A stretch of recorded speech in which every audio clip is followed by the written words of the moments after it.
Bismillahirrahmanirrahim. Assalamualaikum warahmatullahi ta'ala wabarakatuh. Alhamdulillahillazi arsala rasulahu bil huda wa dinil haq liyudhirahu ala dini kulihi wa kafa billahi syahida. Ashhadu an la ilaha illallah wa ashhadu anna Muhammadur Rasulullah. Allahumma sholli ala sayyidina Muhammadin wa ala alihi washabihi ajma'in, amma ba'du. Para sobat Majelis Zikir Insan Kamil yang dirahmati Allah di mana saja berada. Pada materi kali ini kita akan coba mengupas tentang sholat yang khusyuk. Khusyuk ini memang sering kita mendengar kata tersebut dikaitkan dengan ibadah sholat atau ibadah sembahyang. Kata khusyuk ini umumnya mengaitkan pekerjaan ibadah sembahyang secara tenang, baik lahir maupun batin. Khusyuk di dalam salat memiliki kaitan erat antara keduanya. Dalam Al-Quran, surat Al-Mu'min ayat 1-2 Allah berfirman, Qad aflaha mu'minun allazina hum fi salatihim khashi'in. Sungguh beruntung orang-orang yang beriman, yaitu orang yang khusyuk di dalam salatnya.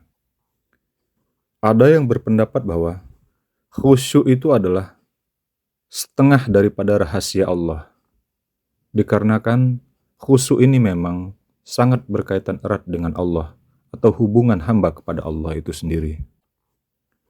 Oleh karenanya, pandangan perihal khusyuk ini, ulama bersepakat bahwa khusyuk itu bertempat pada hati, atau khusyuk ini adalah pekerjaan hati atau kolbu.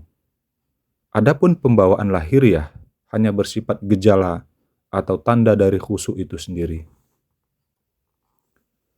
Dapat dipahamkan pula bahwa khusyuk di dalam sholat ini berarti hudurul qalbi ma'allah, atau hadir hatinya kepada Allah ketika menghadap Allah itu dengan tenang anggota badannya, serta merasakan kenikmatan batin tersendiri ketika melaksanakan sholat, sehingga yang dilihatnya hanya Allah semata juga.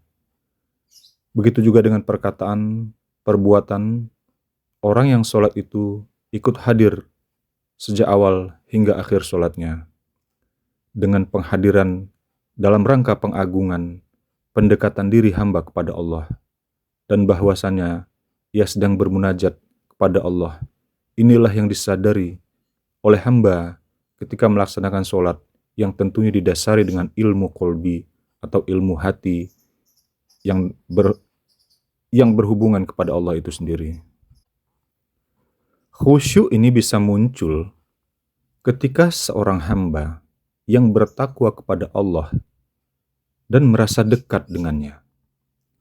Kedekatan dengan Allah ini dirasakan ketika seseorang benar-benar telah mengenal Allah secara lahir dan batin dan mencintai Allah dengan sepenuh jiwanya.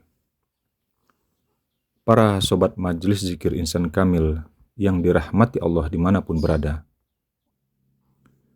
khusyuk itu sebenarnya adalah suatu keadaan yang dirasakan oleh hamba di dalam hatinya atau di dalam kolbunya yang telah ditanamkan ilmu tentang ketuhanan, lalu diikuti dengan khusyuk jawarih atau anggota badannya.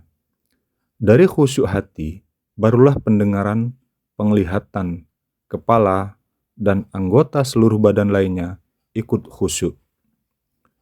Sampai kalam, ucapan, ikut juga khusyuk. Namun jika hatinya tidak khusyuk, yang dihasilkan adalah ghaflah atau lalai. Pikiran bisa kemana-mana. Was-was, rasa gelisah yang tidak berdasar, dan rusaklah kekhusyuan anggota badannya di dalam sholat. Yang mampu melaksanakan sholat khusyuk ini tentunya adalah orang-orang Islam, orang-orang yang sudah beragama Islam, yang dalam kategori beriman. Bukan orang yang baru beragama Islam, yang belum mendapatkan pengetahuan tentang ilmu kolbi. Atau orang Islam yang hanya mengaku beriman, yang tentunya belum memiliki ilmu agama Islam itu secara kafah, zahir dan batin, atau syariat dan hakikat. Ini seperti ditegaskan oleh Allah di dalam firman-Nya surat Al-Hujurat ayat 14 bahwa orang-orang yang hanya mengaku beriman kepada Allah itu sejak zaman Nabi Muhammad SAW telah banyak mereka mengatakan mereka itu beriman, tapi sebenarnya mereka belum beriman. Inilah kriteria iman yang sesungguhnya yang ada di dalam agama Islam kita ini. Dalam Al-Hujurat ayat 14 itu, Allah berfirman bahwa ada orang-orang Arab Badui berkata, kami telah beriman. Namun Allah berfirman, katakanlah kepada mereka, wahai Nabi Muhammad SAW, kamu belum beriman, tetapi katakanlah, kamu baru berislam atau aslama, belum masuk ke dalam hatimu tentang iman itu. Jadi, pelajaran tentang iman ini mutlak harus dimasukkan atau ditanamkan tentang ilmu ketuhanan itu ke dalam hati, baru orang itu dikatakan beriman kepada Allah. Makanya ayat ini, jadikanlah cambuk kepada kita, agar kita bertanya kepada diri kita, sebenarnya kita ini sudah beriman, atau hanya baru mengaku beriman. Kalau hanya mengaku baru beriman, dari zaman Nabi memang banyak yang mengaku beriman seperti ini. Karena mereka baru memeluk secara syariat saja. Makanya mereka mengaku beriman.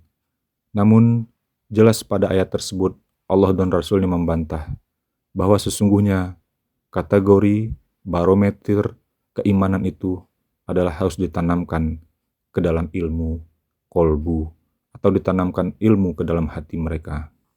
Yang dalam hal ini tentunya adalah ilmu pengenalan tentang ketuhanan yang berhubungan dengan ruhaniyah atau yang dikatakan ilmu hakikat. Para sobat majelis zikir insan kamil yang dirahmati Allah dimanapun berada. Jadi kunci untuk khusyuk di dalam sholat ini adalah kita harus memiliki ilmu lahir dan ilmu batin, yang dalam hal ini tentunya mutlak bagi kita mempelajari ilmu syariat dan ilmu hakikat secara bersamaan. Jika belum memiliki dua keilmuan tersebut, pasti kita tidak dapat melaksanakan sholat secara khusyuk.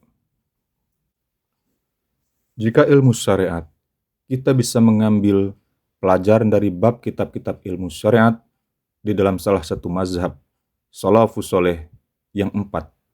Namun, pada pelajaran ilmu hakikat, kita harus mengambil salah satu pelajaran tasawuf atau mengambil pelajaran salah satu thariqah yang mu'tabarah yang tersebar di seluruh dunia dan sampai di Indonesia ini.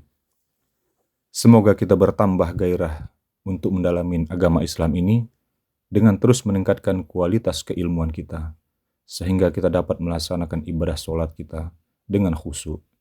Sesungguhnya ilmu itu adalah hal yang utama sebelum kita melaksanakan ibadah apapun.